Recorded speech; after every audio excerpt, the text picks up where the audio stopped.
Hola, ¿qué tal? Muy buenas noches.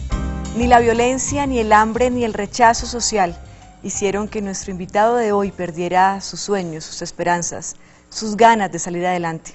Según CODES, Consultoría para los Derechos Humanos y el Desplazamiento, existe en Colombia 4 millones de personas desplazadas. Hoy en Confesiones, la historia de una de ellas. Bienvenidos.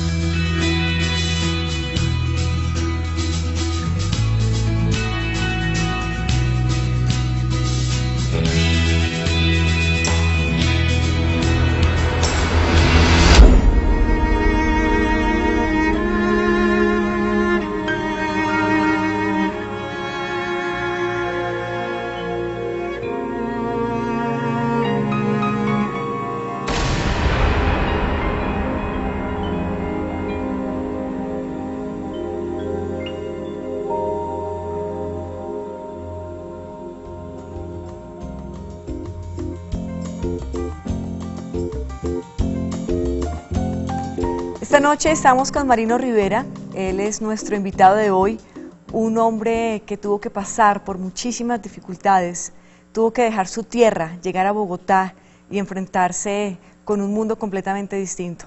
Ese es el libro que vamos a leer esta noche ustedes y yo. Marino, bienvenido a Confesiones. Patricia, muy buenas noches. Muchas gracias por estar acá. A usted por invitarme. Marino, en 1983, usted viviendo con su familia, con sus papás, con sus hermanos, deciden dejar el Huila por distintos motivos, muy seguramente económicos, y se trasladan al Caquetá. ¿Usted recuerda este viaje? Sí, claro. Finalmente, mi papá es un hombre que finalmente nunca aprendió a leer porque pensaba que el estudio no era lo que generalmente le daba la vida a ellos. Y le gustaba estar de sitio en sitio. Y nos llevó a vivir al Caquetá en ese momento en que la violencia, y de hecho siempre ha sido como una de las cosas que siempre se dan en el Caquetá, y estaba en plena violencia en 1983. Y llegamos a una zona rural antes de Florencia, en una vía que conducía al departamento, era una trocha, y llegamos en 1983. Yo soy el antepenúltimo de mi familia, somos 5, y llegamos a Caquetá en una situación muy difícil, definitivamente. Se decía que en ese entonces el Caquetá era próspero económicamente, sin embargo ya había grupos alzados en armas. Hablamos que en esa época el M-19 estaba en la zona, ¿no? Sí, yo tuve, pues, entre comillas, como decir, la fortuna de conocer ese grupo guerrillero. Mi papá tenía que ir a veces a fincas alejadas, y tuvimos la oportunidad entonces de que la guerrilla en algún momento en ese entonces estaban tratando de tomar Florencia, Caquetá, y entonces hacían retenes en la vía y nos llegó la guerrilla y comenzaron como a querernos adoctrinar y finalmente como a querer hacernos entender que la guerra era finalmente la única solución para este país. Claro, hoy en día usted como adulto entiende y ve eso de una manera, pero ese niño de 12, 13, 14 años, ¿cómo leía el contexto que tenía que vivir? A uno inicialmente le da miedo, porque uno los ve armados, y uno tenía el miedo, pero también a esa edad, con un papá como el que yo tengo, uno también es muy maduro. Y uno entiende que esa es la guerra, y mi papá siempre decía que uno no tenía que tener el miedo porque pues ellos tampoco le podían hacer nada. Entonces uno tenía esa doble condición, obviamente como niño, pero pues tenía la imagen del papá que lo defendía. Entonces, pues sí, era como una doble posición que uno tenía ahí, y uno entendía que era la guerra, de hecho, uno ya la entendía. ¿Cómo eran las navidades en esa época, en el Caquetá? Nosotros vivimos una Navidad muy triste porque finalmente yo vengo de una familia demasiado pobre, económicamente muy pobre.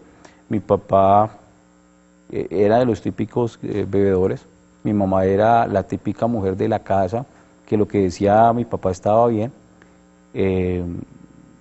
no habían regalos suntuosos, carrito, a veces mi hermano mayor nos regalaba algún carro y también a veces nos daba, lo hacíamos de latas, bueno, de cosas, nos inventábamos los juguetes.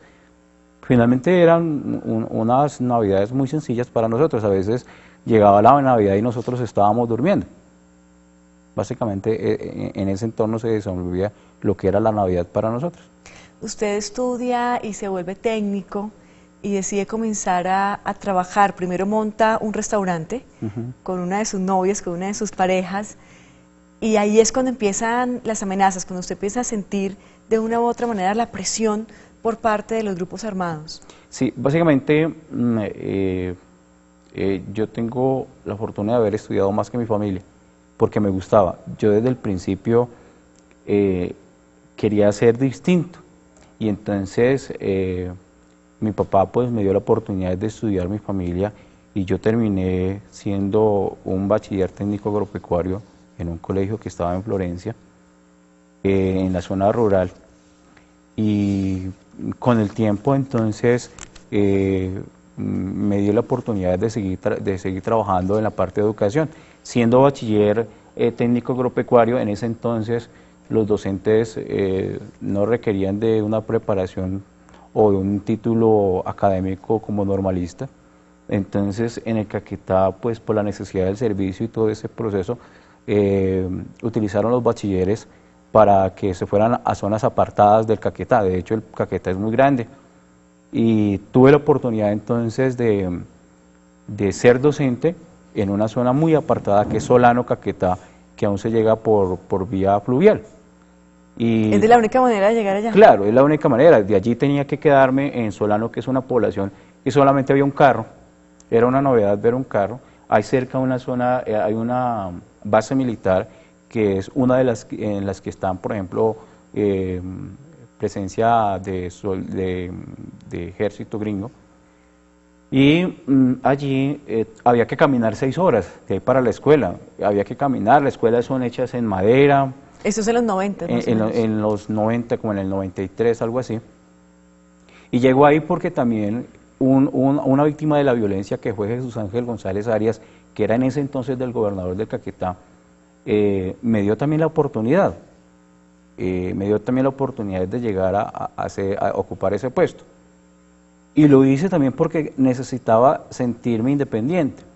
¿Ve? Y mi papá quería que yo no me fuera a trabajar porque yo era el niño de la casa. Es decir, de ese tiempo a hoy han pasado muchas cosas porque yo era el niño de la casa. Yo era el que, si no desayunaba a las 9 de la mañana, me desmayaba. Yo era el enclenque de la casa, y entonces mi papá no quería que saliera de la casa. De hecho, mi papá se llama Marino, entonces por eso me consentía tanto. Después de ser docente, bueno, está el restaurante, luego la docencia, llega usted a Puerto Rico. A Puerto Rico, en el Caquetá, a trabajar en un colegio, primero, pues como hacer las labores de un secretario, de una secretaria, y luego termina, digamos que manejando el presupuesto, la tesorería del colegio. Me permito organizarle la idea ahí como para completarla. Finalmente yo lo que hago es irme hacia Solano. En Solano, Caquetá, estoy un año, salgo de allí, me trasladan luego a San Vicente como docente, y conocí a la que es la mamá de mi hijo. Me enamoré, como le pasa a todo, y entonces decidimos que no queríamos eso, sino que nos queríamos venir para Bogotá. Y entonces, como ella estaba terminando el colegio, y en esas aventuras de colegio resultó ella embarazada. Se nos quedó todo allí porque finalmente dijimos no nos podemos seguir en estas condiciones, y yo ya había renunciado a mi vacante como docente y me quedé sin puesto. Entonces en el colegio donde yo había terminado había el aviso que se necesitaba secretaria, y es lo que le comentaba hace un momento, y decía